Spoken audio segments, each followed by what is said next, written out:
Ya, chiquillos. Bueno, hoy día nos encontramos en la octava jornada sincrónica de charla gratuita y el tema de hoy día, lo que nos toca ver son dos partes. Mi nombre es Sebastián Soto, kinesiólogo clínico del Hospital Félix Bulnes, de la Unidad de Paciente Crítico Adulto, miembro de la División de Kinesiología Intensiva de la Sociedad de Medicina Intensiva de Chile y junto con Pablo, socio fundador de Gel Academy. En esta primera charla, chiquillos, lo que vamos a hablar va a ser los principios físicos de la ventilación mecánica no invasiva y la evidencia científica que, cierto, las diferentes sociedades nos comentan sobre el uso de este post pandemia, ¿ya? Como objetivos, tenemos tres grandes objetivos en esta charla. Primero, ¿cierto?, es describir los efectos fisiológicos de la ventilación mecánica no invasiva, describir las principales indicaciones de esta y finalmente las contraindicaciones que tiene la ventilación mecánica no invasiva, obviamente basado en la evidencia científica. A modo de introducción, la presentación, chicos, se basó en dos guías clínicas. La primera del año 2017, la cual, cierto, fue hecha por la Sociedad Torácica Americana y la Sociedad Respiratoria Europea, que nos habla, cierto, de indicaciones, contraindicaciones y los usos, cierto, de la evidencia científica en la ventilación mecánica no invasiva. Y esta guía clínica la vamos a contrastar con el último artículo de la New England Journal del año 2022 frente a qué nos dice la revisión sistemática, ¿cierto?, de la ventilación mecánica no invasiva en diferentes escenarios. Y ver, ¿cierto?, qué tanto ha cambiado probablemente en estos últimos 5 o 6 años, desde que salió la guía 2017 a la actualidad, el uso de la ventilación mecánica no invasiva en los diferentes escenarios clínicos del paciente crítico. A modo, ¿cierto?, de introducción, tenemos, ¿cierto?, que la ventilación mecánica no invasiva, a grandes rasgos, ¿cierto?, lo podemos definir como un soporte ventilatorio que entrega presión positiva, ¿cierto?, y mejora la ventilación alveolar del paciente sin tener que invadir la vía aérea del paciente, ya sea por un tubo urotraqueal o una necesidad, ¿cierto?, de traqueostomía, sino que lo hace mediante, ¿cierto?, una máscara facial, ¿ya? Puede ser máscara facial full face, que después la vamos a analizar, ¿cierto?, los nasales, sistema de helmet, entre otros. ¿Qué es lo importante para que comprendamos también un poco, ¿cierto?, lo más básico o las bases de la ventilación mecánica no invasiva? Acá tenemos un ejemplo, ¿cierto?, de la ventilación mecánica en todas sus dimensiones.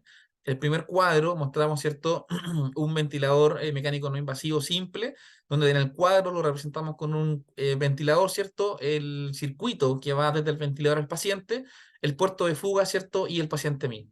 ¿Qué es importante para que la ventilación mecánica no invasiva sea exitosa?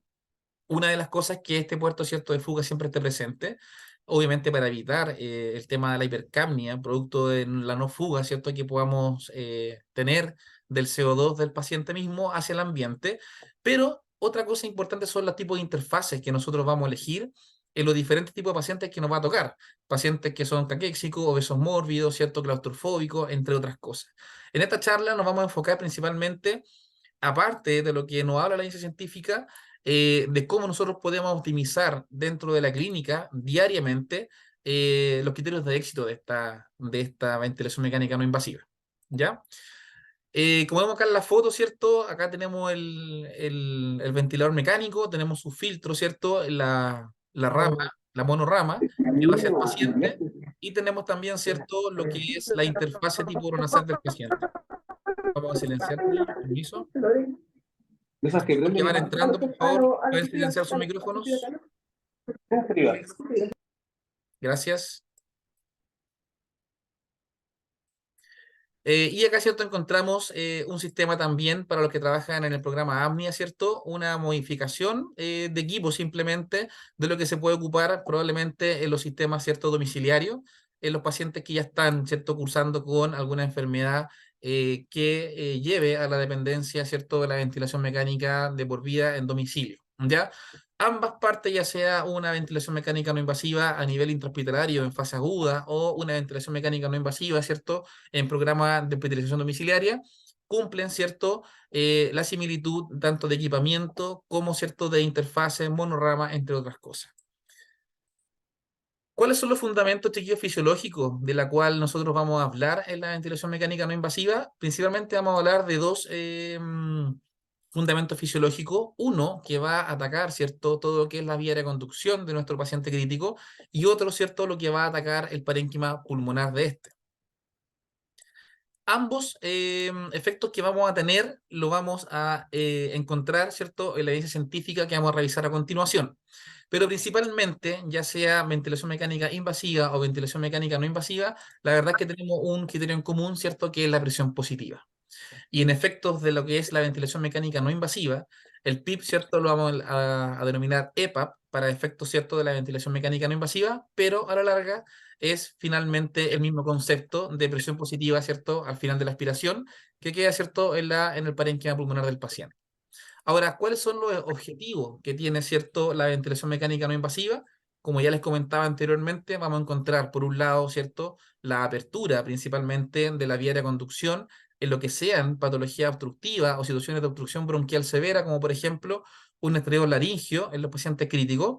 Y por otro lado, vamos a tener, cierto, un efecto de estabilización alveolar a nivel del parénquima pulmonar, aumentando, cierto, la capacidad rocial funcional del paciente y finalmente, cierto, entregando una mejor oxigenación por aumento del área de la sección transversal del alveolo, mejoran, ¿cierto?, la ley de Fick del paciente crítico y finalmente como consecuencia un aumento del intercambio de gases del paciente. Además también considerar que la ventilación mecánica no invasiva en sus distintas modalidades ventilatorias nos va a entregar, ¿cierto?, una presión de soporte, que es la diferencia, ¿cierto?, el diferencial de presiones entre el IPAP y el EPAP del ventilador mecánico para justamente disminuir el trabajo respiratorio del paciente, ¿ya? Evitar, obviamente, la fatiga muscular respiratoria que puede llevar a una intubación del paciente crítico. Y finalmente, una de las cosas más importantes y la mejor evidencia de la ventilación mecánica no invasiva, ¿cierto?, son las correcciones de acidosis respiratoria en pacientes que cursan enfermedades pulmonares crónicas, ¿ya? Y finalmente, una también de las evidencias más importantes son los pacientes cardiópatas, que ya Pablo, ¿cierto?, nos comentará en la interacción cardiopulmonar de la ventilación mecánica no invasiva.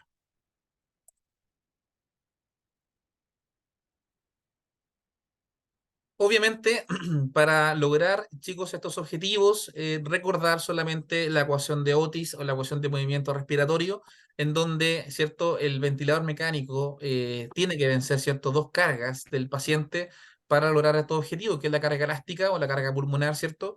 Y la carga resistiva, que va a estar dada, ¿cierto?, por la vía de conducción o la resistencia de la vía aérea.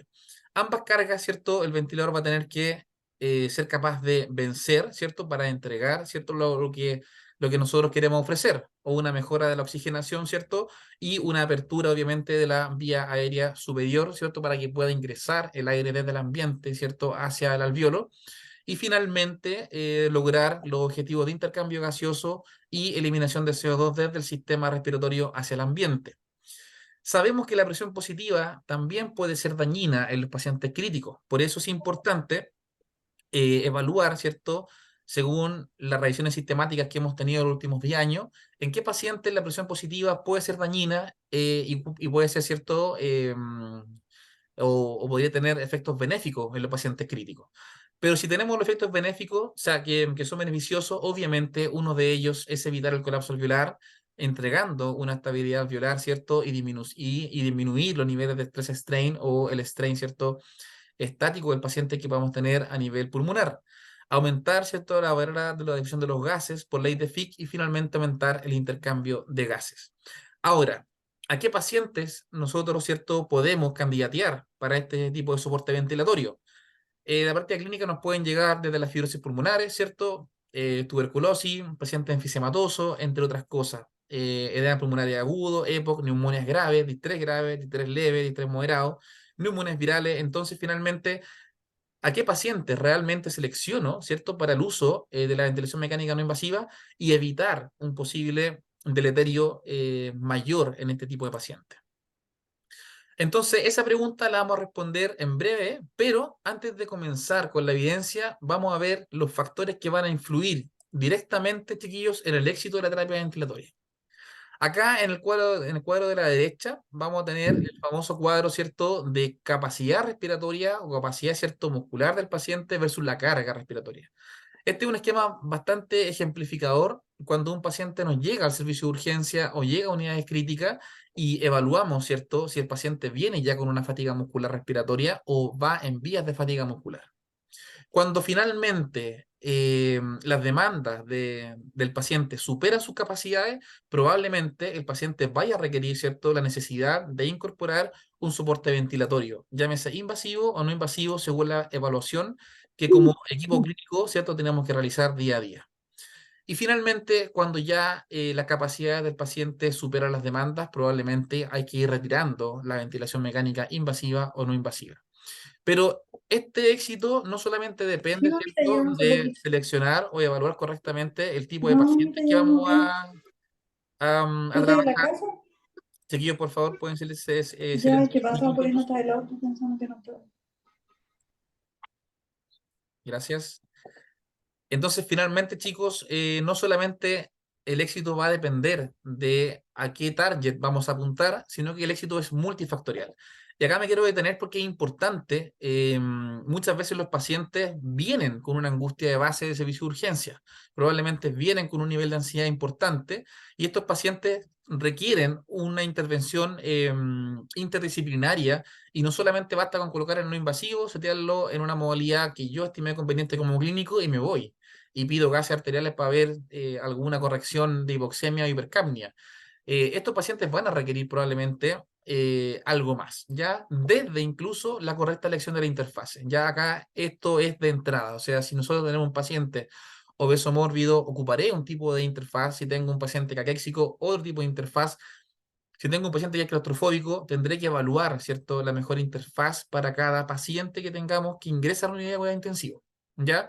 Esto es esencial porque muchos de los fracasos de la terapia de la ventilación mecánica no invasiva es producto finalmente de una mala decisión de la elección de la interfaz que vamos a tener con el paciente, ¿ya? Esta correcta elección de la interfaz va a tener directa relación con un acople paciente-ventilador. Y ojo, esta acople paciente-ventilador también va a jugar un papel importante si es que el paciente va a requerir o no algún tipo de sedación consciente, ¿ya? Muchas veces estos pacientes vienen con un drive muy elevado y va a requerir, ¿cierto?, algún grado de sedación consciente para bajar este drive respiratorio, bajar la ansiedad del paciente y probablemente acoplarlo y evaluar, obviamente, en un tiempo determinado, que después vamos a hablar de la temporalidad del efecto, si hay que progresar finalmente a una ventilación mecánica invasiva, ¿cierto? O mantener la ventilación mecánica no invasiva. Por supuesto que la monitorización adecuada de los signos vitales es primordial y obviamente evaluar los criterios de falla oportunamente. Y cuando hablo oportunamente, hablamos de una temporalidad. ¿Cuánto tiempo le voy a dar a un paciente para decir que fracasó la ventilación mecánica no invasiva? ¿Y cuánto tiempo voy a decir que podemos seguir, ¿cierto?, ocupando este tipo de soporte? ¿Qué, obviamente, o cuáles son los criterios de falla? Vamos a hablar de hipoxemia, hipercapnia, trabajo respiratorio, parámetro hemodinámico y estados de conciencia.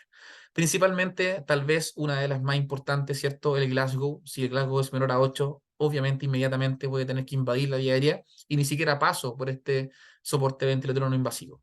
Pero en caso de que el estado de conciencia sea el adecuado, probablemente los mecanismos de falla, ¿cierto?, no invasivo, como la hipoxemia, que la puedo evaluar en la saturación de oxígeno, la hipercapnia, que va acompañado, ¿cierto?, compromiso de conciencia probablemente.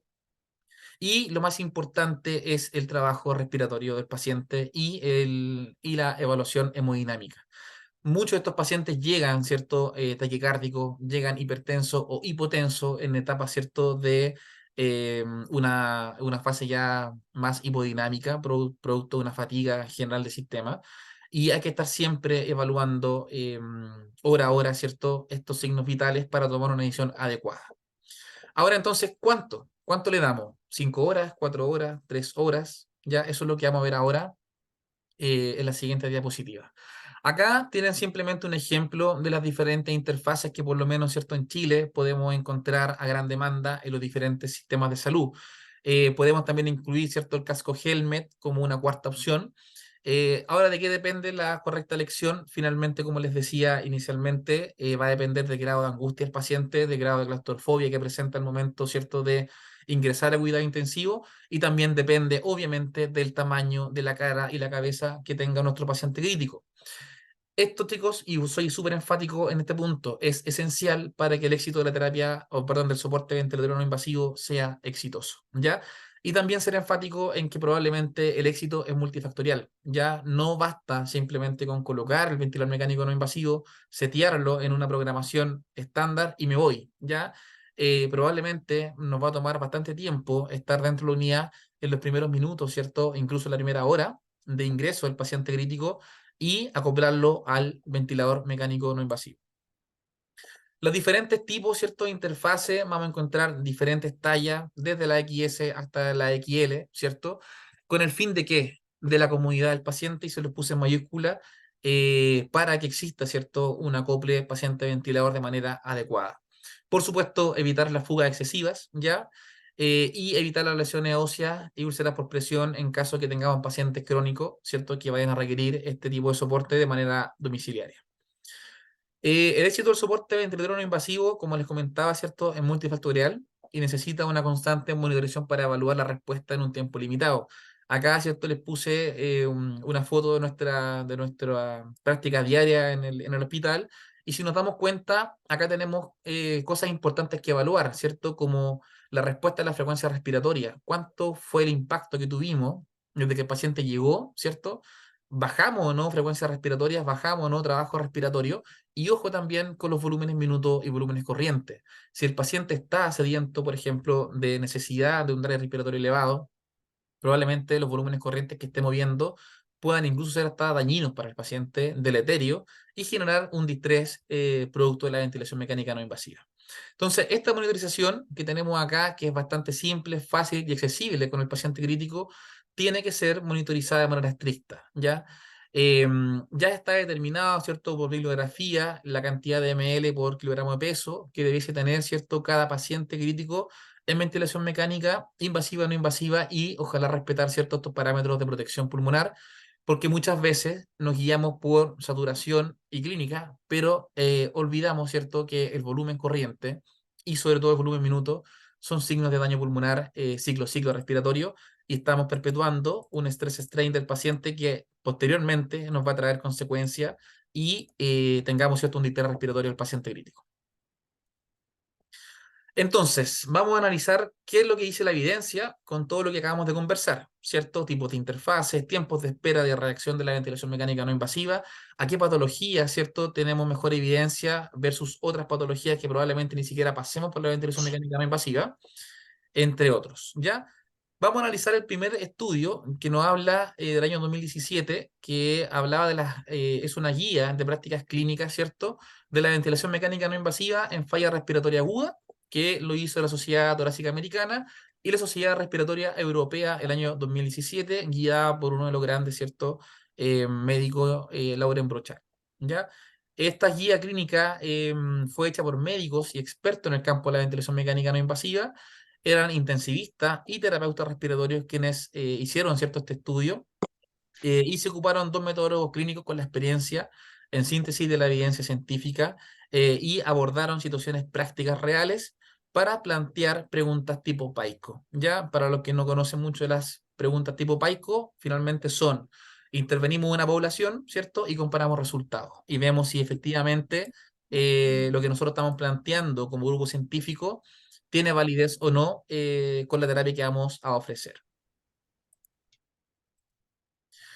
Entonces, el propósito de esta guía era proporcionar, ¿cierto?, recomendaciones basadas en la evidencia científica sobre la aplicación de la ventilación mecánica no invasiva en la falla respiratoria aguda, evidenciando, ¿cierto?, niveles de recomendación, ¿cierto? Siendo el nivel 1 un nivel de evidencia muy elevado, probablemente ensayos clínicos randomizados y metaanálisis, ¿cierto?, en la práctica de la evidencia científica, y la fuerza de la recomendación, que va a ser tipo A o tipo B. El tipo A, ¿cierto?, es una muy fuerte evidencia de recomendación clínica, donde estas pautas proporcionan la base, chiquillos, para tomar decisiones clínicas dentro de la unidad. Entonces, si tenemos, por ejemplo, un nivel de evidencia 1A, es lo más recomendable y probablemente lo que menos vamos a cuestionar, ¿cierto?, en el uso de un soporte ventilatorio versus una patología que vamos a tener que tratar.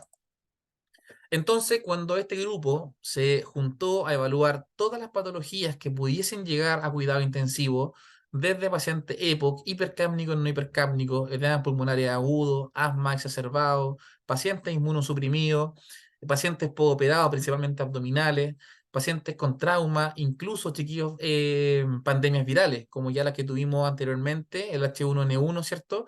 Y el COVID-19 recientemente, y los pacientes que van a ser extubados, que una de las grandes preguntas en cuidado crítico es, vamos a extubar a un paciente, ¿a qué lo saco? ¿Lo saco a CENAF? ¿Lo saco a no invasivo? ¿Lo saco a oxigenoterapia bajo flujo? También, ¿cierto? Se preocuparon de considerar a los pacientes post-extubación, y a los pacientes post-extubación los dividieron en pacientes de alto riesgo de ser reintubados y pacientes que fueron intubados por falla respiratoria, y finalmente si salen a no invasivo o no.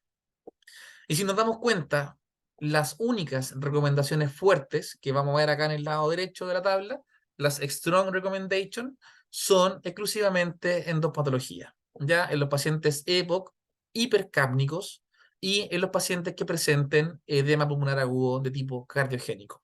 Son las únicas dos patologías que esta guía clínica del año 2017 considera que la ventilación mecánica no invasiva tiene una evidencia 1A con harto, ¿cierto? Con harta fuerza de recomendación para su uso, ya sea para evitar la intubación y posterior al retiro de la ventilación mecánica no invasiva, ¿ya? Y ojo, vamos a ver acá que los pacientes que presentan cuadros virales, como neumonias virales, fíjense que la ventilación mecánica no invasiva dice como no recomendable, ni siquiera lo incluye como un paso previo a la intubación. Y vamos a ver después por qué. Y por supuesto, en la mesa redonda vamos a ver si estamos de acuerdo o no con esta guía clínica. Y fíjense también el ASMA. Ya habíamos comentado en las primeras diapositivas que uno de los efectos del PIP probablemente es la apertura, ¿cierto?, de la vía de conducción para permitir la oxigenación posterior del parénquima pulmonar para que pase el aire.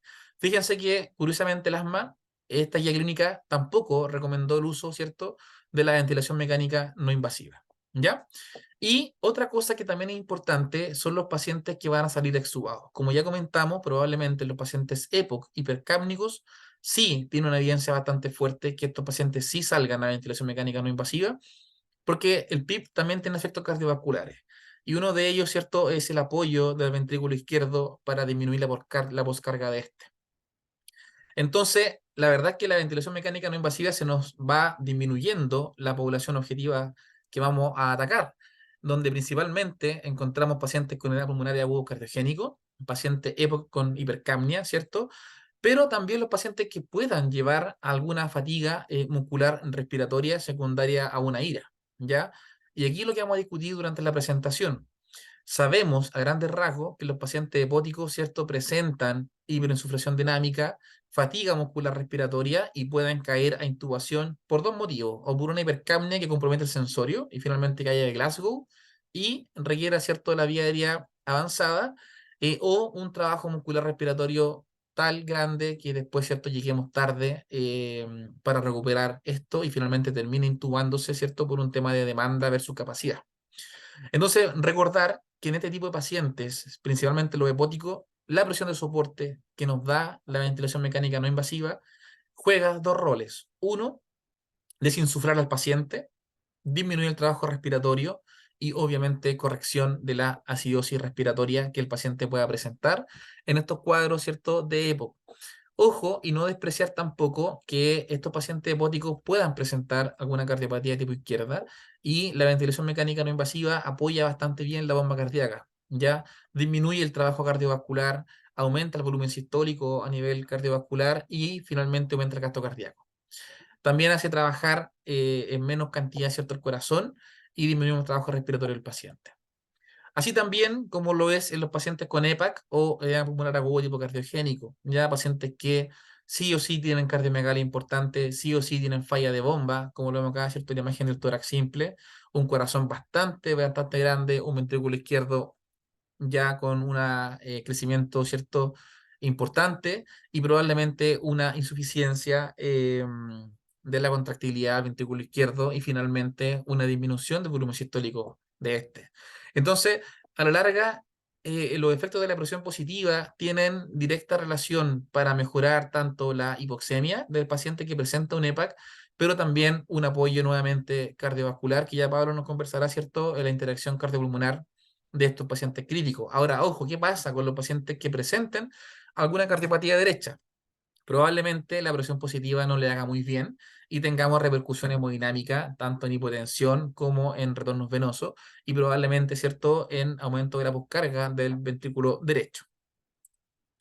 Acá, ¿cierto? Tenemos, según la revista chilena de pediatría, el año 2018, que describió los efectos cardiovasculares de la presión positiva y solamente hacer énfasis en esta presentación que tanto en pacientes EPOC ya en etapas avanzadas, por ejemplo, un EPOC tipo B, escala 3, por ejemplo, o un EPA cardiogénico, aumentamos, ¿cierto?, el volumen sistólico, aumentamos la presión de eyección del ventrículo izquierdo con la presión positiva y finalmente disminuimos el trabajo cardiovascular de estos pacientes y mejoramos la performance cardiovascular del paciente crítico. Ahora, ¿cómo lo contrasta finalmente el artículo de la New England Journal el año 2022? Ya vimos, ¿cierto?, que el año 2017 esta guía clínica, que fue hecha por expertos a nivel europeo y americano, dijeron que la ventilación mecánica no invasiva tenía una muy fuerte recomendación en pacientes hepóticos y pacientes con cardiopatía que debuten con algún tipo de EPA, pero no así lo recomienda para las neumonías virales y tampoco para los asmáticos. Entonces, ¿qué es lo que habla la New England Journal 2022 en estos pacientes? Fíjense que esta revisión sistemática, vamos a ingresar a los que están afuera en la sala esperando. Fíjense, chiquillos, que esta revisión sistemática divide el uso de la ventilación mecánica no invasiva, 1, para prevenir la intubación, 2, para facilitar la extubación, ¿ya? Y esta facilitar la extubación los divide, ¿cierto?, en pacientes de alto riesgo. ¿Cuáles son los pacientes de alto riesgo? Ya lo vamos a revisar. Y finalmente, esta revisión nos da signos de alerta cuando no ocupar, en rojo, ¿cierto?, la ventilación mecánica no invasiva, y en amarillo, ¿cierto?, cuando tenemos probablemente un uso no tan recomendado de la ventilación mecánica no invasiva. Y nuevamente nos encontramos que para prevenir la intubación, en los pacientes que son obesos, pacientes que son EPOC, hipercápnico, y pacientes que tienen un EPA cardiogénico, la verdad es que la ventilación mecánica no invasiva para prevenir la intubación frente a alguna ira de estos pacientes anda bastante bien, ¿ya? Tiene resultados muy positivos por los efectos que acabamos de comentar, efectos tanto a nivel de vía aérea superior, parénquima pulmonar y a nivel cardiovascular. Pero fíjense el distrés respiratorio. El distrés respiratorio lo dividió en moderado y leve, ¿ya? Mild to moderate, acute hypoxemic respiratory failure en la parte inicial, y tenemos, ¿cierto?, la falla respiratoria moderada severa. Y en la falla respiratoria moderada severa, según el consenso de Berlín, ¿cierto?, con un PIB de 5, 4 cuadrantes comprometidos, la radiografía de tórax, y lo divide en PAFI, de 100 a 200 y menor a 100. Estos pacientes que son moderados severos, fíjense que la recomendación de lo invasivo incluso es hasta roja, ¿ya? Vamos a ver, ¿cierto?, por qué. Y para facilitar el winning ventilatorio, nuevamente los pacientes hepóticos se recomienda la salida del ventilador mecánico invasivo a una ventilación mecánica no invasiva, ¿ya? Así que la verdad es que ambas revisiones sistemáticas, el año 2017 y el año 2022, eh, son bastante congruentes en qué tipo de patología, ¿cierto?, la ventilación mecánica no invasiva anda muy bien y en qué patologías probablemente sea hasta más deleteria, ¿ya? Entonces acá en el cuadro de la derecha hicimos, ¿cierto?, un breve resumen de la prevención de la intubación en las patologías, ¿cierto?, que tiene bastante evidencia la ventilación no invasiva, y ojo, que la falla respiratoria aguda, hipoxémica, moderada, leve, puede funcionar como no, según lo que nosotros evaluemos, en un tiempo de no más de 2 horas de la implementación de esta para su evaluación de los parámetros de falla. Acá también el mismo estudio, cuando lo solamente de distrés respiratorio, según el consenso de Berlín, evaluó los pacientes que ocuparon ventilación mecánica no invasiva, ¿cierto?, en este color, versus los pacientes que fallaron la ventilación mecánica no invasiva en los 3 estadios del distrés respiratorio: distrés leve, distrés moderado y distrés severo. Y fíjense que los 3 niveles de distrés fue mayor el fracaso de la ventilación mecánica no invasiva por sobre su éxito. Obviamente, mientras más grave el distrés era, mayor tasa de fracaso teníamos versus, ¿cierto?, la tasa de éxito, ¿ya? Y esto es bien simple, ya que el distrés respiratorio agudo, ¿cierto?, es una patología bastante compleja en su fisiopatología. Presenta múltiples focos, ¿cierto?, con una heterogeneidad del comportamiento de la ventilación-perfusión, con muchas áreas de Chan y trastornos de difusión del paciente crítico, y obviamente el comportamiento de los volúmenes corrientes es bastante errático. Estos pacientes probablemente tenemos que rápidamente sedarlos, ¿cierto? Proteger el pulmón y tener la medición de la mecánica pulmonar bastante estricta en medición, ¿cierto? En la vía aérea artificial o en un ventilador mecánico pesado por sobre un ventilador mecánico liviano o no invasivo, que encontramos múltiples, ¿cierto? Características de falla, desde la fuga, el tipo de interfase, incluso el no bajar el drive respiratorio de estos pacientes. Los pacientes que están, ¿cierto? Con distrés grave, tenemos casi 3 a 4 veces la tasa de fallo por sobre la de éxito de estos pacientes. Por eso, cuando llega un paciente de estas características, que, bueno, es lo que nos tocó vivir en pandemia, ¿cierto? En COVID-19, H1N1 anteriormente, o las neumonias virales que están llegando por influenza en la campaña de invierno, ojo con el uso de la ventilación mecánica no invasiva cuando estos pacientes están llegando, ¿ya? Se sugiere una respuesta máximo de 2 horas y según el último estudio hasta la primera hora. Si la primera hora no hay resultados clínicos que favorezcan, ¿cierto? El outcome, la verdad es que rápidamente hay que llevar a la ventilación mecánica invasiva. Esto finalmente, ¿por qué? Mientras más esperamos la intubación del paciente, aumentamos la mortalidad, ¿cierto? Y aumentamos la posibilidad de daño pulmonar y eso va a afectar negativamente la performance del paciente post-intubación. ¿Ya? Recordar solamente que la presión transpulmonar de un paciente despierto va a ser el producto de la presión alveolar menos la presión pleural. Y acá está el gran problema. La presión pleural en un paciente despierto, distresado, es muy grande. Y mientras más presión pleural genere el paciente crítico en un drive elevado, ¿cierto? Con una hipoxemia franca, mayor van a ser los niveles de presión transpulmonar y finalmente se traduce en mayor daño pulmonar respiratorio. Entonces, la verdad es que ambas guías clínicas son bastante congruentes con ser enfáticos en el uso de la ventilación mecánica no invasivo en lo que es exitoso, en los pacientes hepáticos y EPA, cardiogénico y obeso, para cierto su uso tanto para preextubación, perdón, para evitar la intubación, como también para la posextubación, y es bastante enfático también en los pacientes que presenten cuadros virales en su recomendación de no usarla en etapas graves, ¿cierto? Y ojo, solamente evaluar su uso transitoriamente en etapas leves y probablemente moderadas si es que usted lo estima conveniente. Ahora, ¿qué contraindicaciones, cierto, nos dan estas guías clínicas o a qué pacientes no vamos a ocupar la ventilación mecánica no invasiva? Obviamente, y la número uno, son los pacientes que no protejan vía aérea o que tengan cierto compromiso del sensorio con un Glasgow menor a 8. ¿Qué paciente obviamente vamos a encontrar en esta característica? Una ACV, cierto paciente en coma probablemente, y pacientes, cierto, que presenten algún grado de agitación y confusión o delirium hiperactivo importante, que una de las cosas que va a afectar, ¿cierto?, el éxito es su estado de cooperación y acople paciente-ventilador. Pacientes que presenten falla hemodinámica inestable, ejemplo, pacientes que vayan a requerir droga vasoactiva en dosis altas, con compromiso hemodinámico, hipotensión refractaria, a uso de droga vasoactiva, en estados de shock, ¿cierto?, ya mayores, esos pacientes probablemente requieran, ¿cierto?, disminución del sistema completo con pseudoanalgesia y probablemente bloqueo neuromuscular y progresar a vía aérea avanzada. Y por supuesto, pacientes que tengan alguna inhabilidad, ¿cierto?, para colocar una interfase, ya sea por fracturas faciales, traumas faciales, entre otras cosas.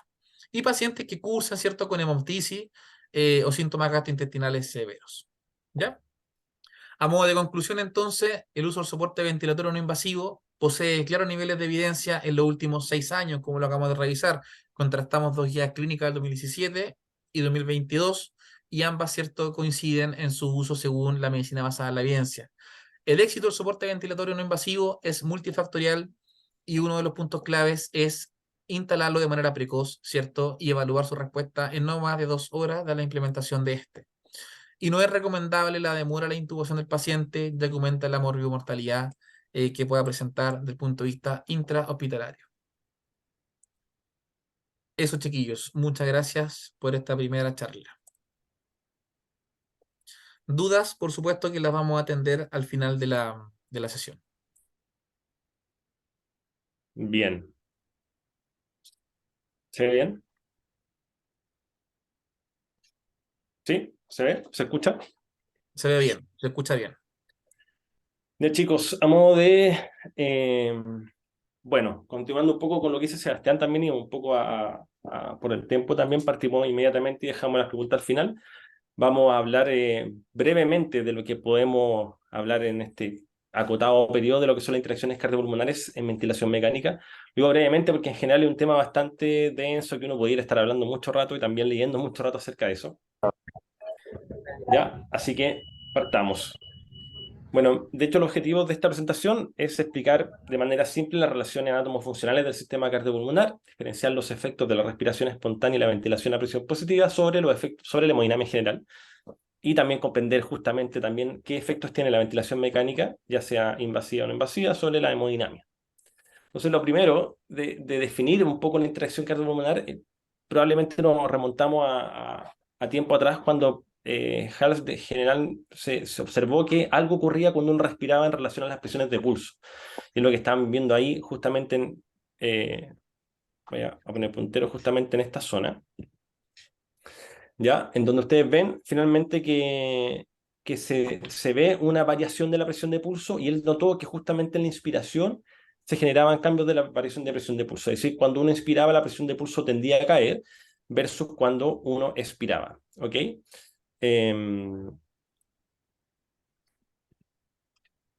Ojalá el láser. Ahí sí. Ya, ¿qué es lo que está acá? Entonces probablemente estamos viendo aquí expiración e inspiración, ¿ya? Y eso finalmente era normal, ¿cierto? Eso ocurre en nosotros mismos ahora respirando, que cuando tomamos aire, ¿cierto? Tiende a haber una variación de la presión de pulso y vamos a explicar por qué ocurre eso. Pero eso también dependía de algunas consideraciones, como el estado cardiovascular, es decir, que, por ejemplo, un paciente que estuviera en condiciones de hipovolemia, esa variación de presión de pulso puede verse acentuada, como también del estado respiratorio, un paciente que está con franco trabajo respiratorio haciendo excesivo uso de su musculatura y por tanto negativizando de gran manera la presión intratorácica, también iba a generar una mayor repercusión, ¿cierto?, en estas apariciones de presión de pulso, comúnmente llamado o clásicamente llamado como el pulso paraojal, que se veía mucho en los pacientes asmáticos cuando estaban en crisis asmática, ¿cierto?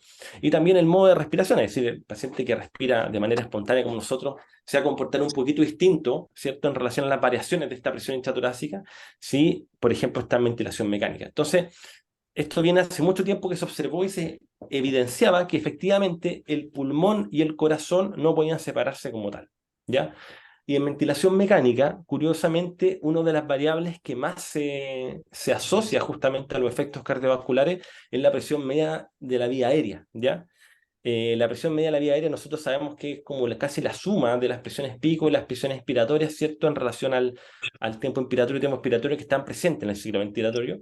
Sin embargo, no es una variable real, ¿cierto? Es una variable matemática. El organismo no tiene una presión media finalmente, sino hay un cálculo en relación a las presiones pico altas y las presiones bajas, ¿cierto? Que genera un promedio que es la presión media de la vía aérea.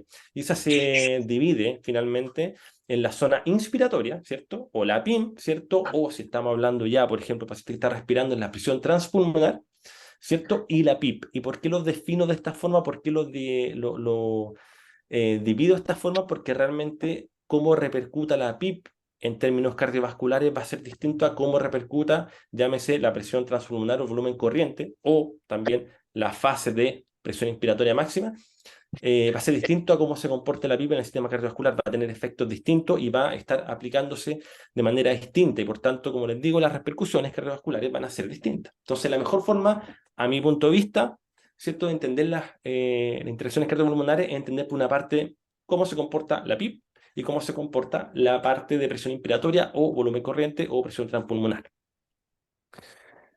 Ya, entendiendo eso, uno mira esta imagen, ¿cierto? Y se da cuenta que tenemos, por una parte, el pulmón o los pulmones, ¿cierto? El corazón, ¿cierto? Vaso, bronquio, y por fuera tenemos una caja que en caja en azul va a estar ejemplificando el tórax. ¿Y por qué lo pongo de esta forma? Porque finalmente hay que recordar que el tórax es una caja presurizada.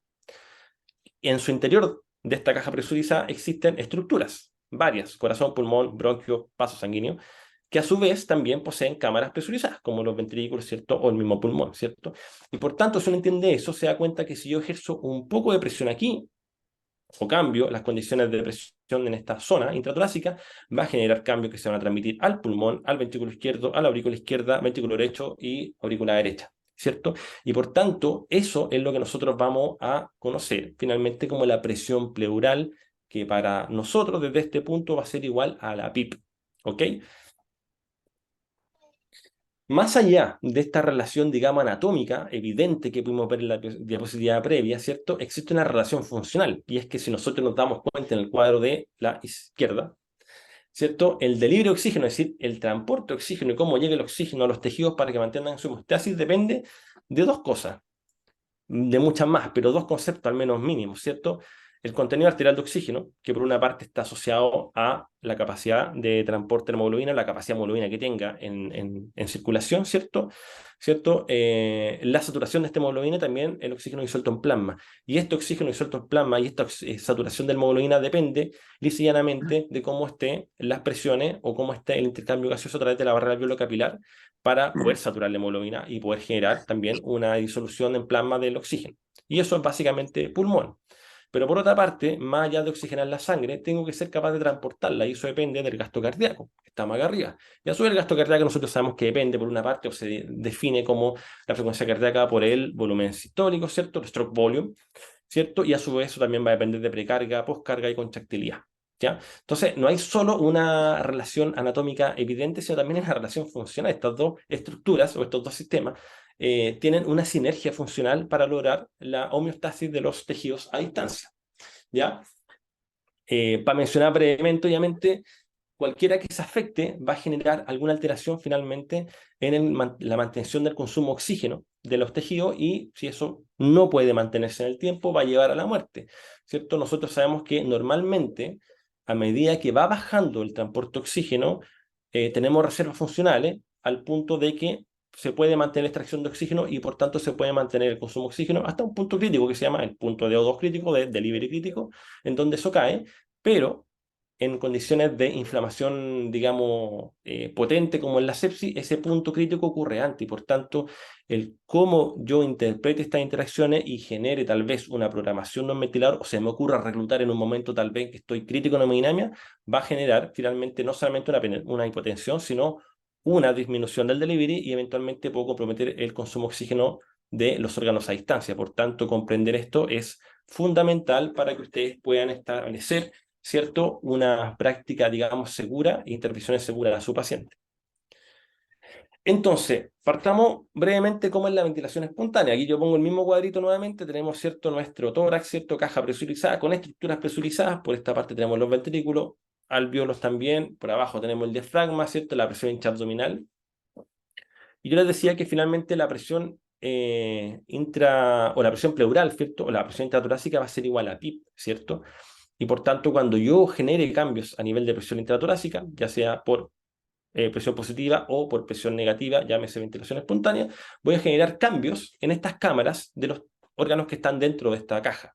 Y en este caso sería, por una parte, las cámaras cardíacas y básicamente el pulmón, o a nivel alveolar, también pulmón alveolo. ¿Se entiende? Y eso finalmente va a generar cambio. En este caso, para nivel pulmonar, nosotros sabemos que está la presión transpulmonar, que se entiende como la presión intraalveolar o presión de vía aérea menos la presión pleural, la que yo estoy ejerciendo. Y por otro lado, ese mismo concepto se puede transmitir a las cámaras cardíacas, pero se llama presión transmural, y básicamente la presión que tengo dentro de la cámara menos la presión que tengo fuera de las cámaras, que en este caso, obviamente, la presión intratorácica, porque como les decía, estos órganos están presurizados en el tórax. Entendiendo eso, y como yo le decía inicialmente, vamos a dividir esta presión media en básicamente PIP, ¿cierto? O PIP o presión intratorácica, ¿cierto? Y después vamos a ver lo que ocurre cuando genero cambios de volumen en la fase inspiratoria. Y por tanto, para entender esto, si se dan cuenta, cuando yo, voy a retroceder un poquito, cuando yo genero cambio en la presión intratorácica, voy a alterar tanto la entrada a esta caja como la salida. O, si lo quieren llamar de otra forma, tanto el retorno venoso como el gasto cardíaco. Entonces, finalmente, los determinantes del retorno venoso, para entenderlo bien, va a depender de cuánta presión tengo en la aurícula, qué resistencia tengo al sistema venoso y también va a depender de la presión sistémica media, es decir, de las presiones del sistema en donde se genere una gradiente de ingreso desde la media sistema hasta la presión auricular. Lo vamos a ver en detalle un poco más adelante, ¿cierto? Pero básicamente tiene que haber una gradiente como todo sistema biológico que genere movimiento, en este caso, de la columna de sangre desde retorno del cuerpo o del organismo, ¿cierto?, hacia las cámaras cardíacas, y eso lo conocemos como retorno venoso.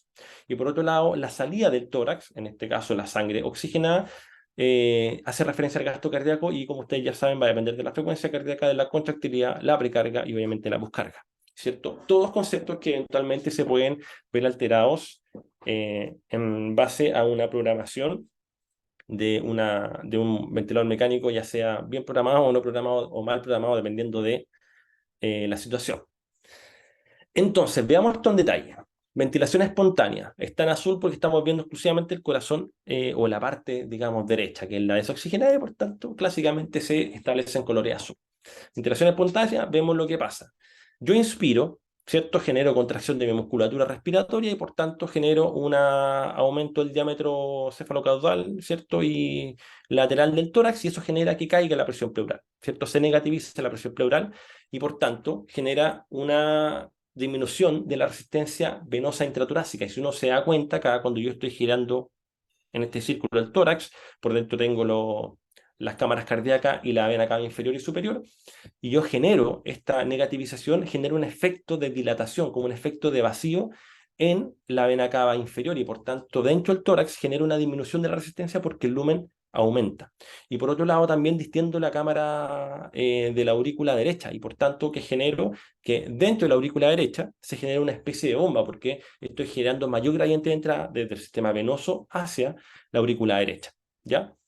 Eso que genera que si aumenta el retorno venoso por este mecanismo bomba, va a aumentar el volumen fin de diástole y también obviamente va a aumentar la fracción de eyección del ventrículo izquierdo. Bien. Por el otro lado, en rojo, obviamente sangre oxigenada, estamos hablando de cómo repercute la ventilación espontánea, es decir, presión intratorácica negativa, en el lado del corazón izquierdo, ¿cierto? Y esta negativización de la presión intratorácica por la contracción muscular, obviamente genera esta disminución de la presión pleural, ¿cierto? Aumenta la presión transmural y eso genera, por una parte, el aumento de la poscarga del ventrículo izquierdo, es decir, al ventrículo izquierdo en ventilación espontánea le cuesta más bombear, ¿cierto? Porque, si se dan cuenta, yo estoy dilatando las cámaras dentro del tórax y lo que quiere hacer el ventrículo es justamente contraerse, por tanto son fuerzas opuestas, dicho de una manera bastante coloquial, y por tanto el volumen sistólico cae durante la inspiración, durante la contracción de la musculatura respiratoria.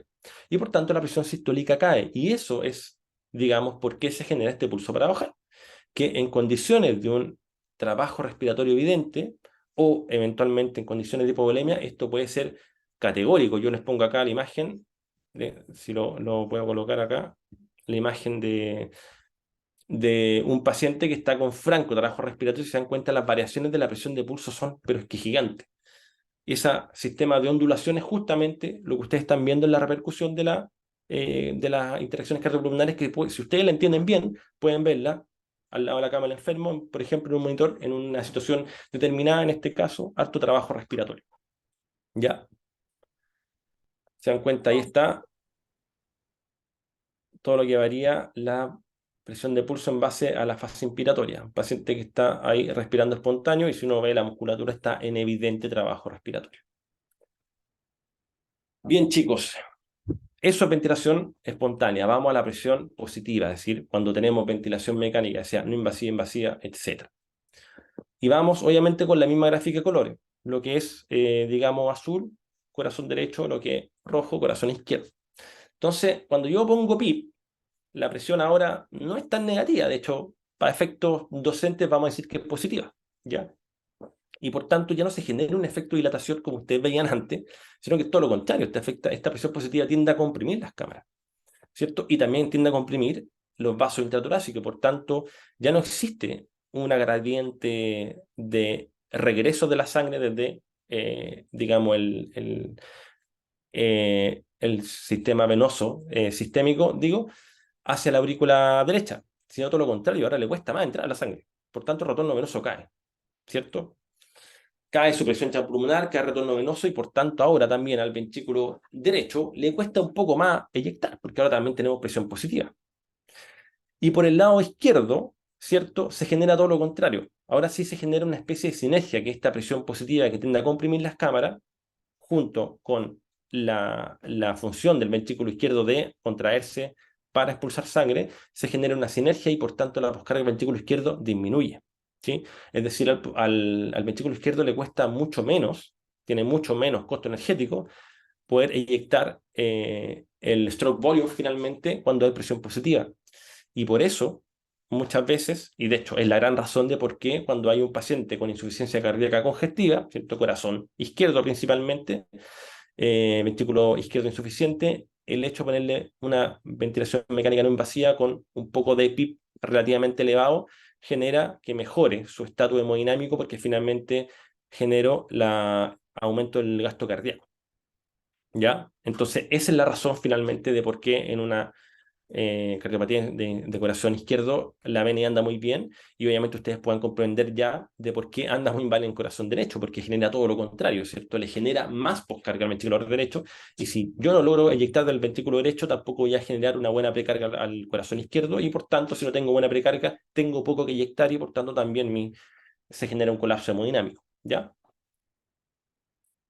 Esto se puede ver bien en las curvas de función ventricular o la gráfica de Guyton, en donde si uno se da cuenta acá tenemos el flujo sanguíneo, ¿cierto?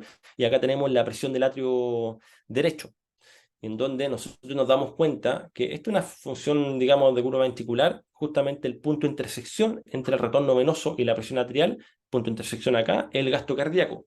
Cuando yo disminuyo la presión intratorácica, es decir, porque respiro, genero mejor gasto cardíaco, desplazo la curva acá y por tanto, si se dan cuenta, gano un poco de gasto cardíaco eventualmente cuando inyecto, porque finalmente me está llegando más sangre y por tanto tengo más que inyectar.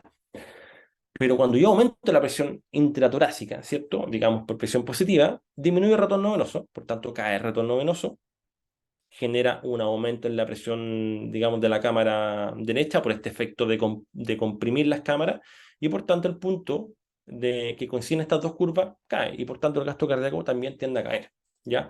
Ahora, uno suele echarle esto la culpa al PIB, pero la verdad es que el PIB no tiene nada que ver acá. Vamos a ver que son varias variables, pero si uno hay que echarle la culpa a alguien, tiene que ser al clínico que programa el ventilador mecánico, porque el PIB o el volumen corriente tiene poco que hacer, digamos, como entidad pensante, ¿cierto? Por tanto, por eso está esta charla, para que ustedes logren entender esto y aplicarlo a su práctica clínica, ¿ya? Imagínense lo que ocurre esto, que lo vamos a ver más adelante, cuando tenemos un estado, digamos, de hipovolemia. Esto se vuelve catastrófico. Bien. ¿Por qué le menciono esto finalmente? Porque cuando uno va a elegir, ya pensando que estuvimos hace un tiempo en pandemia, ¿cierto? Y por una parte uno se da cuenta en las unidades que se reclutaba harto, se agregaba harto PIB, uno también tiene que considerar cómo va a repercutir eso en un paciente, digamos, que no requiera PIB, ¿ya? Es decir, un paciente que tal vez no tiene un potencial de reclutabilidad tan alto, igual insistimos en meterle PIB para mejorar la BAFI, ¿cierto? ¿Por qué les digo? Porque finalmente aquí les tengo un gráfico, aquí les traigo un gráfico, que fue hecho en perro, obviamente, pero le muestra cómo es el gasto cardíaco finalmente en relación al retorno venoso y cierto las presiones de salida cuando uso SIP, es decir, nada de PIP, es decir, como estamos nosotros respirando ahora, y PIP de 14, ¿cierto? Y se dan cuenta que sin PIP, obviamente, las presiones de salida son mucho mejores, el retorno venoso es mucho mayor en relación a cuando pongo arbitrariamente un PIP de 14 en donde le pego un poco al sistema cardiovascular, cae mi retorno venoso y por tanto me deja con menos sangre que inyectar y por tanto el gasto cardíaco también cae. Obviamente aquí no hemos estado hablando de si ese paciente o ese perro o ese pulmón de perro realmente requería PIP o no, entonces hay otros efectos de sobreextensión, pero hay que considerar efectivamente que el PIP genera un efecto que muchas veces pudiera ser deleterio, ¿cierto?, en el sistema hemodinámico. Y se los propongo porque básicamente estamos hablando en este gráfico PIB de 14, pero cuando nosotros reclutamos de repente, un PIB trial llega a 20, y cuando reclutamos llegamos a presión plato básicamente 40-45. Entonces, siempre considerar el estado hemodinámico de su paciente antes de hacer una maniobra de PIB. Recuerden que el concepto de PIB, que si bien básicamente no existe muy bien porque es bastante utópico, pero clásicamente el best PIB era tu mejor compliance con el mejor también delivery de oxígeno, es decir, con la menor repercusión a la hemodinamia. Ese es el concepto de best PIB, no solamente aquel que mejoraba tu compliance y mejoraba tu PAFI. Hasta eso, muchachos, hemos estado viendo solamente PIB, solamente aumento de la presión intratorácica. Pero cuando yo respiro, ¿cierto?, genero una interacción distinta ¿ya? Y que poco depende finalmente de si estoy en presión positiva o en presión negativa, porque finalmente es presión transpulmonar y la presión transpulmonar siempre es positiva, a menos que no exista volumen. Pero si hay volumen, es presión transpulmonar. Y eso se genera una interacción en serie entre el ventrículo derecho, la circulación pulmonar y la aurícula izquierda, ¿cierto? Cuando yo aumento los volúmenes corrientes, finalmente al ventrículo derecho le va a costar un poco eyectar, por tanto aumento, ¿cierto? Disminuye sobrecarga, pero por otra parte aumento la poscarga del ventrículo derecho, ¿cierto? Y también eso va a generar repercusiones también en las presiones de llenado o precarga de la cámara, digamos, cardíaca izquierda, en este caso auricular, ¿cierto? Por eso le decía que una circulación en serie, desde ventrículo derecho, circulación pulmonar y ventrículo izquierdo. ¿Ya? Entonces, finalmente, cuando hay presión positiva y hay volumen corriente, esto se genera con un aumento de la poscarga del ventrículo derecho, ¿cierto? Cuesta eyectar sangre a través de la circulación pulmonar, y si cuesta eyectar sangre a través de la circulación pulmonar, va a disminuir la precarga del ventrículo izquierdo. Y esa disminución de la precarga, obviamente, se traspasa después al gasto cardíaco. Entonces, veamos este ejemplo, un trabajo bien clásico, en donde obviamente no son humanos para variar, pero lo que se hace es mantener a distintos volúmenes corrientes seteados en un ventilador mecánico, 300 ml de volumen corriente, 425, 625, 850. Se generó cuánta aumento de la presión, digamos, de la arteria pulmonar, ¿cierto? Y cuánto aumento en la cámara cardíaca derecha, ventrículo derecho finalmente, se tenía que aumentar a distintos volúmenes corrientes para mantener un gasto cardíaco constante, es decir, son contracciones isovolumétricas. Independiente del volumen, se genera una presión para eyectar lo mismo. Y si se dan cuenta, a medida que aumentamos el volumen corriente, efectivamente las presiones para mantener este gasto cardíaco constante aumentan de una manera bastante marcada. ¿Ya? Por tanto, el volumen corriente no es inocuo, por tanto, la culpa no solamente es del PIB, y probablemente el PIB tiene menos repercusión hemodinámica, entre comillas, porque es una variable que se mantiene constante en el ciclo ventilatorio. Es decir, está en la parte expiratoria, pero también está bajo la presión inspiratoria. El PIB es constante, no desaparece cuando hay una fase inspiratoria, ¿cierto? En cambio, el volumen corriente es alternante, y eso genera que a los varoreceptores que tenemos no les permite una adaptación. Yo explico esto de una forma bastante coloquial, pero imagínense que ustedes se ponen un reloj. Es el PIB, lo pongo y queda ahí. Y al rato ustedes dejan de sentir, ¿cierto? Porque ya se olvidan, no hay un estímulo constante de que está el reloj en la mano. Por tanto, pasa un minuto y tal vez menos y ya no sienten el reloj. Pero el volumen corriente es básicamente ponerse reloj, sacarse reloj, ponerse reloj, sacarse reloj. Y por tanto, constantemente van a estar sintiendo porque constantemente van a estar estimulando a sus mecaноceptores y por tanto nunca se genera adaptación. Y por tanto, el volumen corriente en ese caso es mucho más agresivo con la hemodinamia que el muy maltratado PIB en la historia, al cual siempre echamos la culpa de la hipotensión de los pacientes.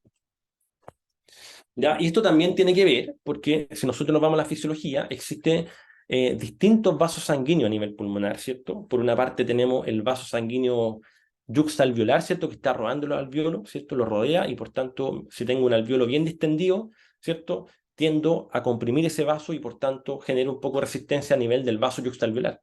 Pero también está el vaso extraalveolar, ¿cierto? Que está inmerso en el parénquima pulmonar y el cual se beneficia mucho de que haya una expansión del parénquima porque lo dilata, y se beneficia poco cuando hay colapso porque finalmente no hay nada que lo mantenga con un lumen permeable. Y por tanto, básicamente esos dos vasos se comportan distintos. El vaso yuxtalveolar pareciera, entre comillas, no le gusta el volumen porque lo colapsa, y al vaso extraalveolar no le gusta que no haya volumen porque finalmente no tiene permeabilidad. Estas dos resistencias se vuelven nulas en la capacidad resonal funcional.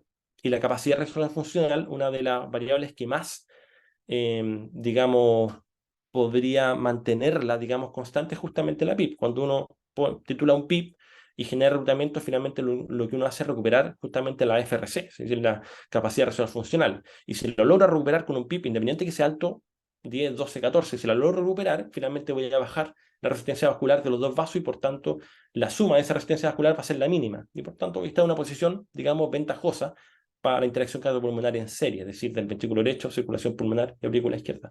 Por eso les digo que nunca le echen la culpa al PIB, porque finalmente eso es la evaluación que el clínico hace de un estatus hemodinámico, y si el paciente es hipotenso o no, probablemente no radica en el PIB, sino en las malas decisiones del clínico, ¿ya?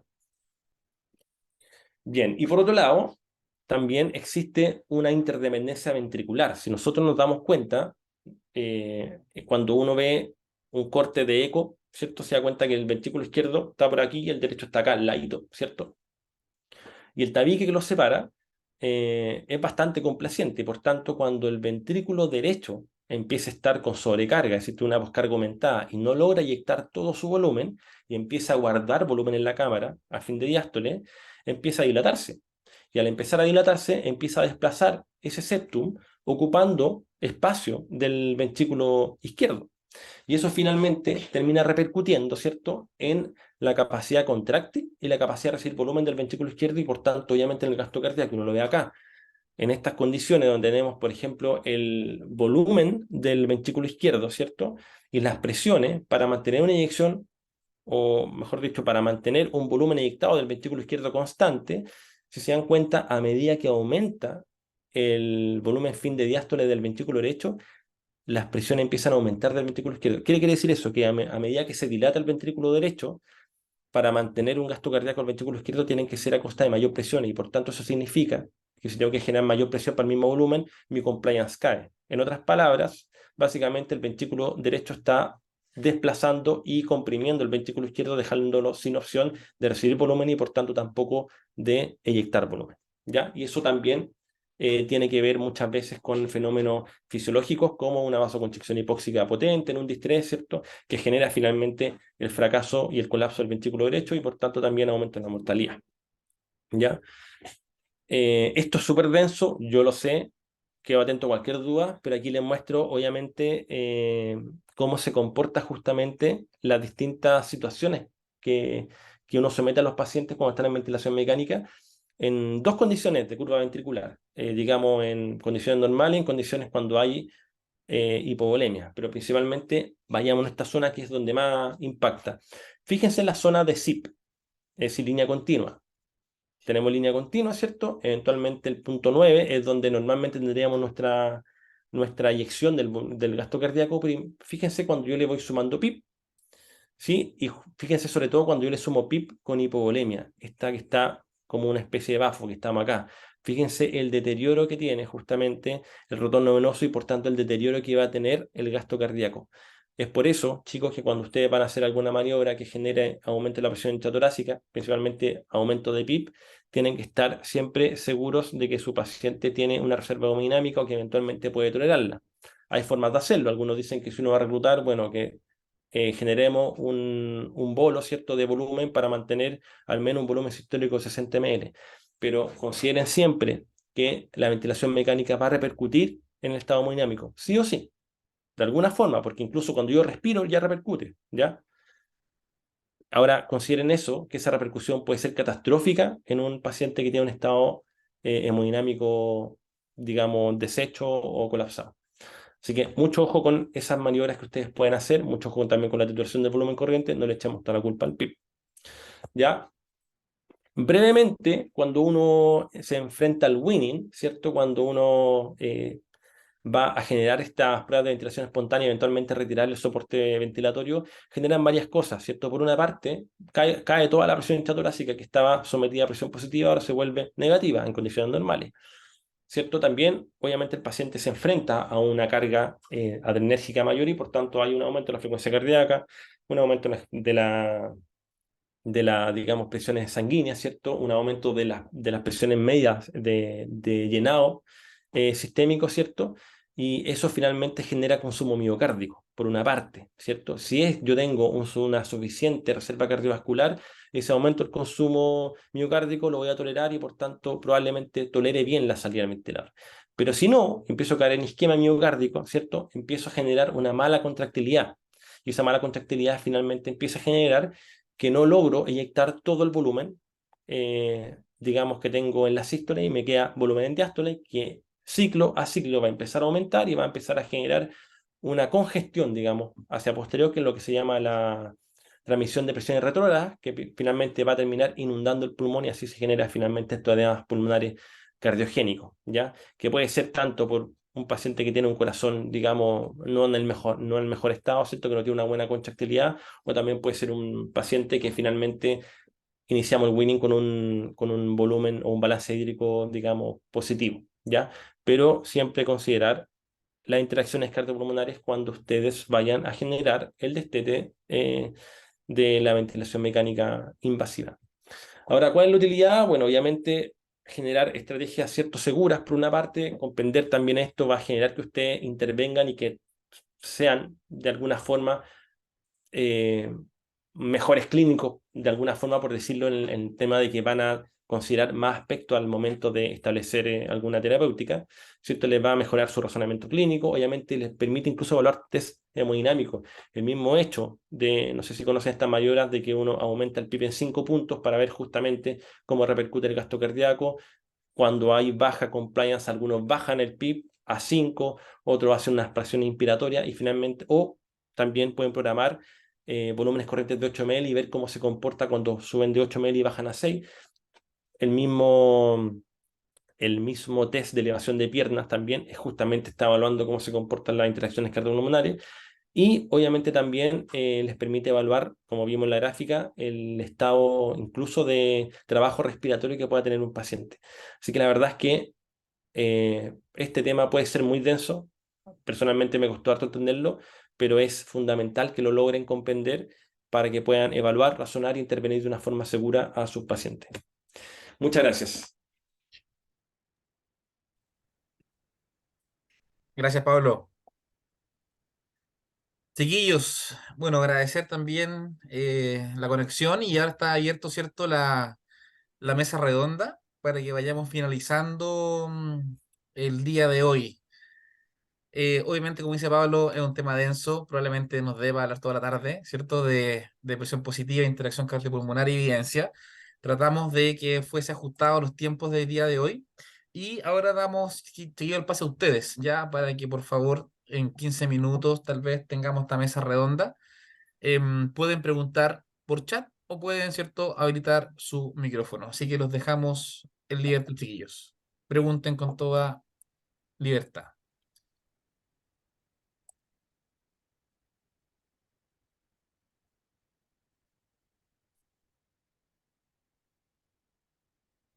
No hay preguntas. Mm.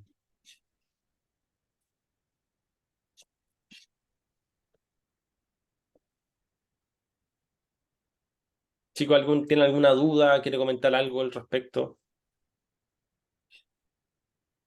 Ahí tenemos alguna duda, Pablo. Dice, si la presión positiva le ayuda al ventrículo izquierdo, ¿por qué cae el gasto cardíaco?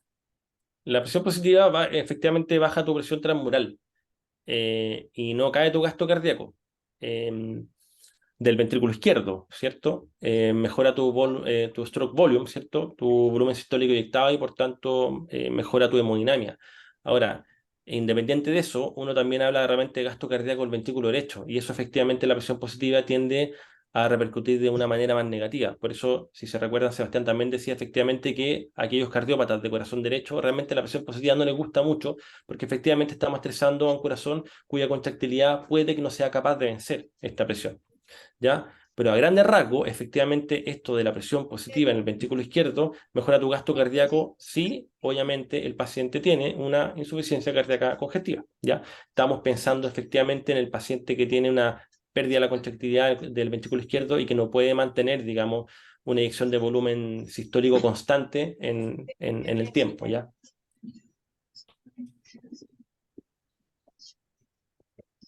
Chiquillos, ¿alguna otra consulta, duda?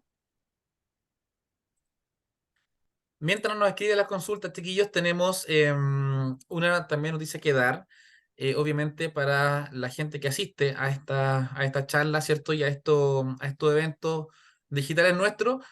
Como Pablo les comentaba al inicio de la charla, nosotros tenemos, ¿cierto?, estas charlas gratuitas mensuales que van acorde a los cursos que vamos dictando mes a mes como Academia de Salud.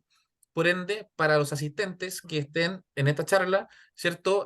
Van a tener una especie, ¿cierto?, de cariño de parte nuestra en sus correos para quien quiera acceder, ¿cierto?, a nuestros cursos que vamos a empezar a dictar ahora de ventilación mecánica no invasiva, que parte la versión 2 el 21 de septiembre, ¿ya? Así que atentos a sus correos, chiquillos, atentos a todo lo que se inscribieron, porque, ¿cierto?, van a recibir noticias nuestras para quien quiera tomar, ¿cierto?, estos cursos, puedan tener, ¿cierto?, un acceso con algún beneficio por participar en nuestras charlas. Me preguntan justamente el paciente con disminución de eyección del ventrículo izquierdo al realizar el winning fracasa por congestión, ¿qué se puede hacer? Hay varias cosas que se pueden hacer. De hecho, una de esas es la evidencia clara para ese paciente, sacar la BNI, Mm. ya sacarlo con presión positiva. Pero por otro lado, tú también podrías de antes empezar a depletar a este paciente para al menos tener un balance hídrico negativo o cercano a cero, ya por lo menos, ¿cierto? Un paciente que se va a beneficiar mucho del uso de diuréticos para mantener su exceso de agua, digamos, nulo, ¿ya? Y por otro lado, eventualmente también uno podría usar algún tipo de droga, eso ya es médico, si te puede mejorar la contractilidad, ¿cierto? Pero obviamente uno tiene que considerar que si mejora la contractilidad de una droga, probablemente también te va a costar un poco el consumo de oxígeno también. Así que eso hay que ponerlo en la balanza. Pero principalmente, si tú me preguntas, tú me dices, este paciente tiene un ventrículo izquierdo malo, yo digo, ya, ese compadre es BNI, pero seguro, indiscutible. O sea, tú dices, lo voy a guinear y está el BNI armado desde antes. ¿Ya? Y tú le sacas el tubo y nada que nebu, o sea, BNI inmediatamente y nebulización con el BNI si quieres, pero no le dejas este tiempo de Venturi para ver si anda, no. Tuvo fuera, viejito, lo siento, BNI, y te quedaste ahí varias horas, ya por lo menos. Y es por eso también ahí, Pablo, que las dos guías que presentamos, 2017 y 2022, fueron súper enfáticas, chiquillos, con el winning de estos pacientes. O sea, pacientes con cardiopatía izquierda, que hayan sido, ¿cierto?, valorizadas por ecocardiograma, perdón, por ecocardiografía intrahospitalario y evaluación de la función cardiovascular, sí o sí, ¿cierto? La recomendación es fuerte y un 100% 1A para que salgan a ventilación mecánica no invasiva. Exacto.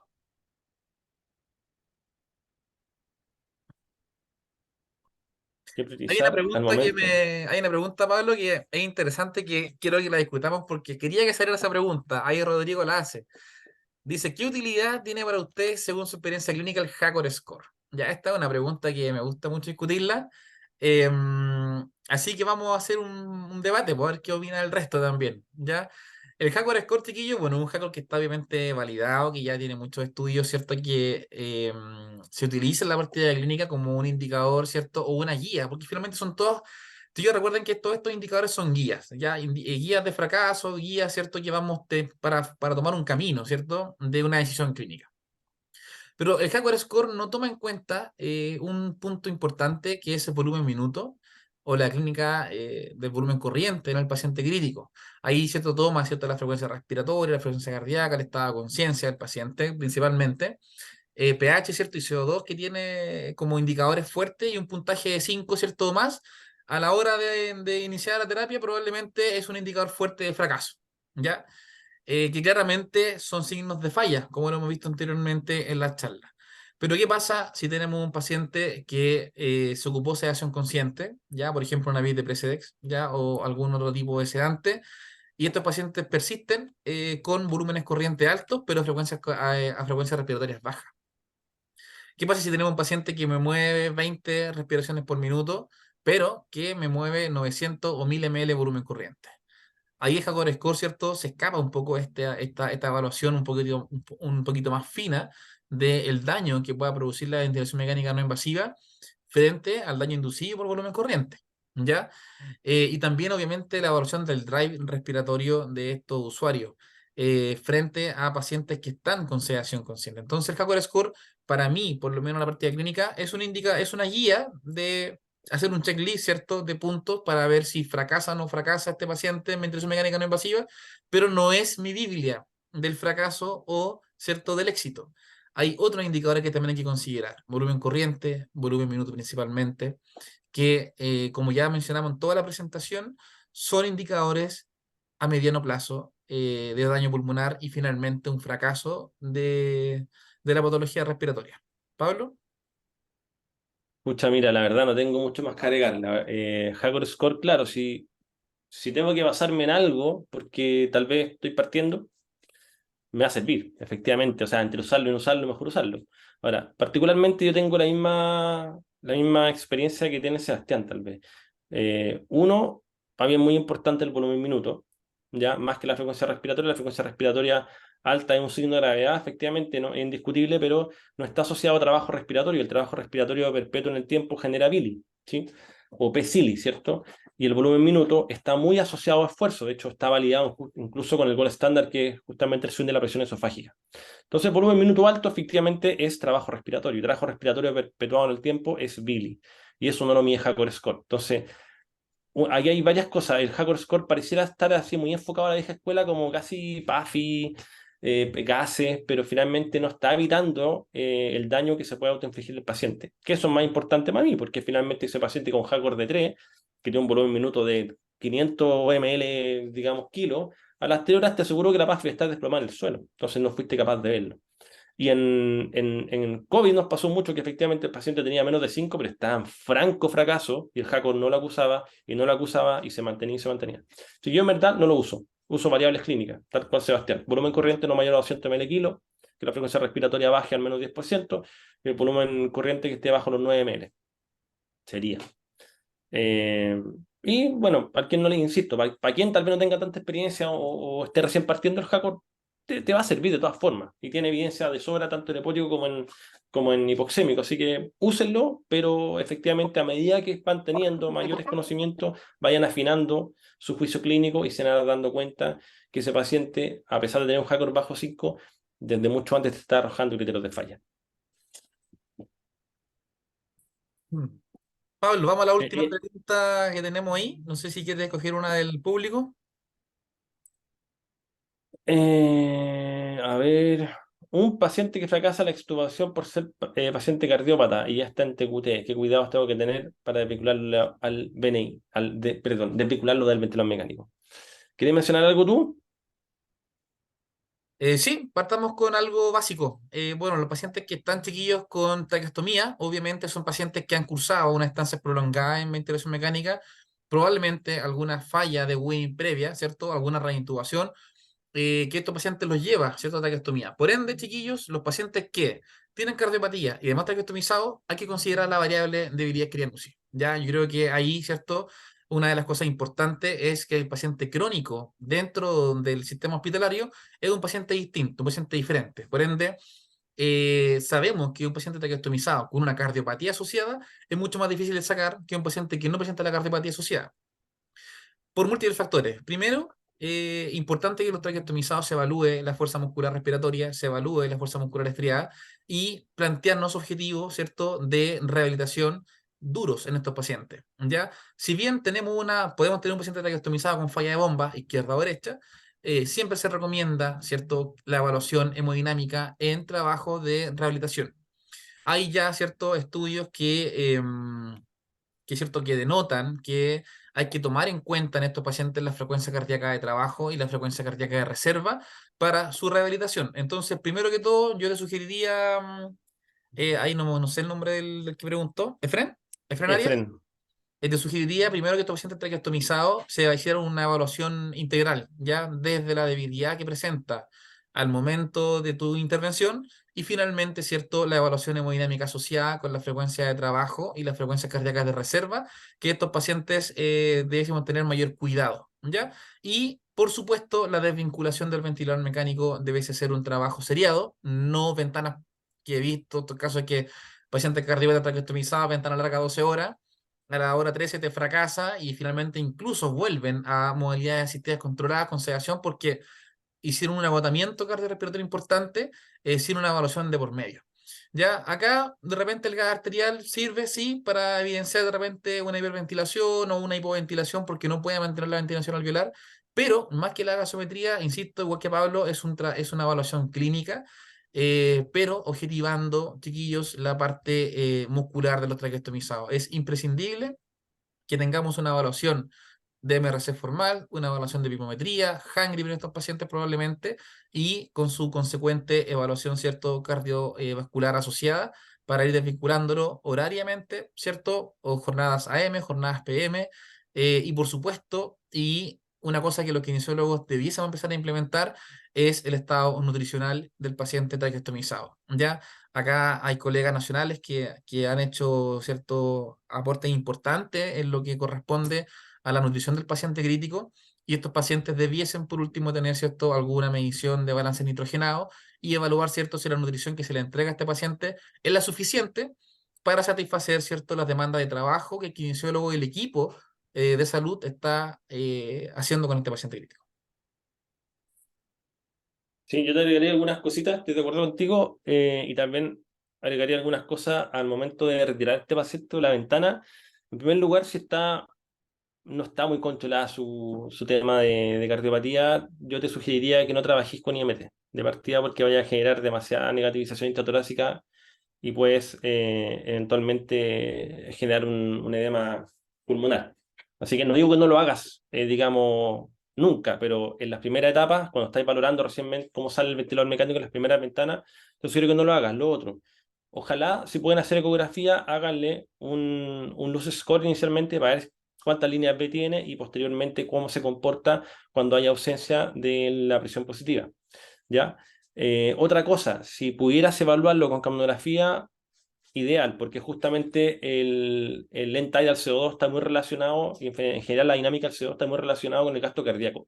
A medida que tu end tidal empieza a caer, puede ser o porque estás hiperventilando, o también puede ser porque tu gasto cardíaco cayó. Así que también te sugiero que pudierais estar, ojalá, si tienen capnografía, pudieran monitorizarlo.